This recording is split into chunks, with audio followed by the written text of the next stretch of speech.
Fala aí galera, beleza? Pra você que não me conhece, meu nome é Lucas Gonzaga, mas eu apaixonado pelo Palmeiras igual você que está aí desse lado. Pessoal, a fita é o seguinte, hein?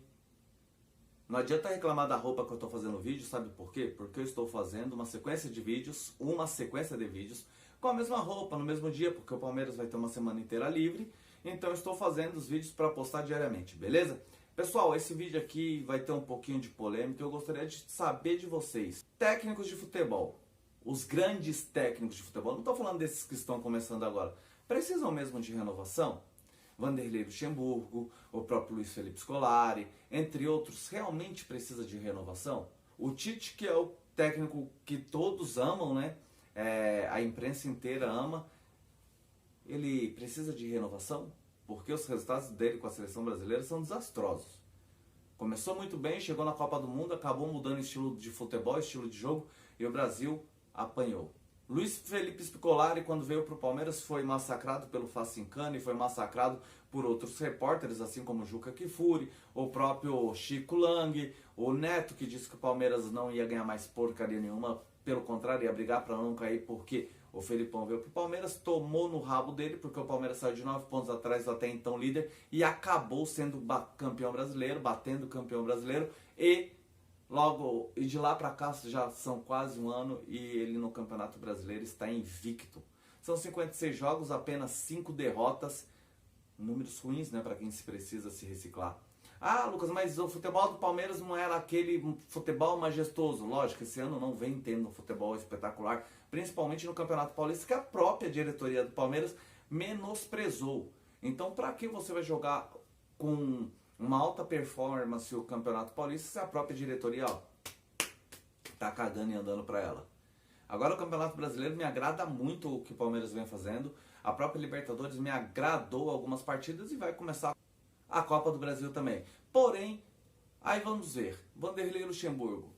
Dizem bastante, Facincani hoje, eu até vendo ele falando que o Vanderlei Luxemburgo precisa de reciclar, porque ele fora de campo ele é isso daqui, aquilo dali, dentro de campo ele até entende, mas ele tem que acompanhar o futebol moderno. Foi acompanhando o futebol moderno que o futebol brasileiro virou essa desgraça que é, né? Porque hoje todo mundo dá valor ao futebol estrangeiro, mas o futebol brasileiro, porcaria nenhuma. Eu me lembro nos meio dos anos 90, no começo e no final, um moleque de base, você perguntava pra ele onde ele queria jogar, ele falava que queria jogar no Corinthians, no Palmeiras, no São Paulo, no Flamengo, no Santos, Fluminense, Botafogo e daí por diante, mas não falava que queria jogar no Barcelona, Real Madrid, Manchester City, Liverpool, Manchester United, no PSG, ninguém falava isso. A molecada queria ficar aqui, a molecada queria jogar nos principais clubes brasileiros. Os clubes brasileiros levavam bastante jogadores para a seleção e a gente trazia taça, a gente trazia Copa, e hoje isso daí não acontece. Será que essa renovação do futebol brasileiro, estudar como vai montar os times no futebol, é bom? E vai aprender com quem? Com os europeus que aprenderam o sistema de jogo aqui no Brasil, levaram para lá, modificaram uma coisa ou outra. É assim que tem que ser? Vanderlei Luxemburgo, na minha opinião, não precisa aprender mais nada. O Vanderlei Luxemburgo precisa ensinar porque ele é professor. O Vanderlei Luxemburgo não precisa se reciclar. Pelo contrário, o Vanderlei Luxemburgo tem que dar aula aos novos técnicos como fazer o futebol. Um técnico que eu enxergo da nova geração, que vai ter muito potencial, é o Rogério Ceni, porque ele não tem medo, né? Covarde. O cara ele tem 4 títulos em 3 anos, mas é um técnico covarde. Quando sair do Corinthians não vai ganhar nada em lugar nenhum, entendeu? A não ser que seja um time do Sul, porque tem bem a característica da forma que ele monta os times, que são times geralmente retranqueiros. Além que o Grêmio ultimamente vem fugindo dessa linha, mas saiu disso daí, o cara ele vai treinar time de segunda divisão por diante. Aí o que eu acho mais engraçado, vamos lá. Roger Machado veio pro Palmeiras, apanhou da imprensa. Eduardo Batista veio pro Palmeiras, apanhou da imprensa. Jair Ventura foi pro Santos, apanhou da imprensa. Foi pro Corinthians, apanhou da imprensa. Thiago Largue apanhou da imprensa. Ou você vê N técnicos que são exaltados em equipes de menor expressão, né, pela imprensa, e quando vai no time grande, um ou outro resultado, a imprensa já bate. A imprensa precisa decidir o que quer. Porém, eu quero que se foda a opinião da imprensa, eu quero que se foda o que eles pensam, eu quero o futebol brasileiro de volta. Eu quero que o futebol brasileiro tenha a sua característica, a sua cara novamente. E dane-se a quantidade de dinheiro que é despejado lá na Europa, mas o futebol brasileiro era o melhor, porque era criado uma essência aqui dentro. Os técnicos tinham autonomia de fazer aquilo que queriam com os jogadores e forçá-los a fazer um sistema tático que prevalecesse para o time, que fizesse o futebol ser bonito e bem disputado. Hoje o futebol no Brasil é ridículo. Você vê, o Corinthians foi campeão em 2017 brasileiro se defendendo.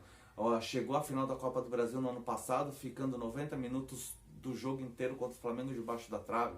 Esse ano foi campeão paulista. O próprio presidente técnico chegou e falou que não merecia ir para a final. Mas não é uma crítica ao Corinthians, é uma crítica ao futebol brasileiro inteiro, ao modo de pensar tanto da imprensa e forçando aos clubes, vendendo um certo conteúdo, formando opinião contrária de muitos torcedores que não entendem de futebol e simplesmente se deixam levar para a opinião de alguns caras que têm a bosta de um diploma na mão, trabalham numa emissora e se acha deuses. Vai lá, Facincani. Você não tem o diploma de técnico de futebol? Deixa de ser a pedra, se torna a vidraça. Por que o Neto não é técnico de futebol? Só comenta. Porque ele não ia aguentar. Porque ele sabe que você gerenciar 20, 30 pessoas não é fácil. Ele sabe que você fazer viagens longas não é fácil. Todo mundo tem problema. Agora, apresentar um programa de televisão com toda estrutura, sim é fácil. Eu, que estou voltando a fazer vídeos para o YouTube agora, para mim ia ter mais dificuldades. Erro sim, uma palavra aqui, uma palavra ali. Tô me readaptando a fazer vídeos, porém, logo para frente, eu vou ter, como eu posso dizer para vocês, vou estar totalmente à vontade de novo diante das câmeras e muitos vídeos eu não vou precisar nem editar, porque eu vou saber muito bem o que eu vou falar, eu vou ter uma linha de raciocínio que eu vou conseguir seguir de forma homogênea. Renato Gaúcho, que tem o Grêmio, que nos últimos anos teve um dos melhores futebol do campo do Brasil. Vocês acham que ele precisa se reciclar? A reciclagem do cara é na beira da praia, tomando uma cerveja, uma água de coco e jogando futevôlei. E o cara entende muito, o cara sabe montar time como ninguém, o cara sabe montar esquema tático como ninguém. Ele precisa de reciclagem. Quem conhece futebol não precisa ficar estudando, não. É só assistir o jogo que ele já pega o feeling, ele já entende como é que tá a marcação do adversário, como é que as linhas estão postadas, aonde ele deve entrar, o que ele deve fazer para surpreender o adversário. Quem entende de futebol só em ver já consegue. Agora, é muito fácil você analisar futebol, o time essa semana é o melhor do Brasil, na outra semana é o melhor do mundo, na outra semana o técnico tem que ser demitido porque a imprensa fala que o cara teve 2 maus resultados. A imprensa é responsável pelo grande índice de demissões de técnicos do Brasil. A imprensa é responsável pelo futebol patético que temos aqui hoje. A imprensa é responsável por muitos jogadores novos nossos ir embora antes. O Neymar, quando estava no Santos, ele dizia que só queria ir embora depois da Copa, só depois dos 23 anos. A imprensa bateu tanto no Neymar, mas bateu tanto que teve uma entrevista que ele chegou e falou: tá chato jogar no Brasil. Não tem condições. O cara era perseguido por árbitro, era perseguido pela imprensa e ele foi embora. E continua sendo perseguido pela imprensa. É um absurdo. É um absurdo o que fazem com os técnicos brasileiros. É um absurdo o que estão fazendo com o futebol. Mudei um pouco meu raciocínio, mas não escrevi, foi muito vindo da cabeça e do coração. Deixa aí embaixo, pessoal, o que vocês acharam do vídeo. E por favor, curta e compartilhe esse vídeo se caso você gostou para mais pessoas. Muito obrigado, valeu, até a próxima.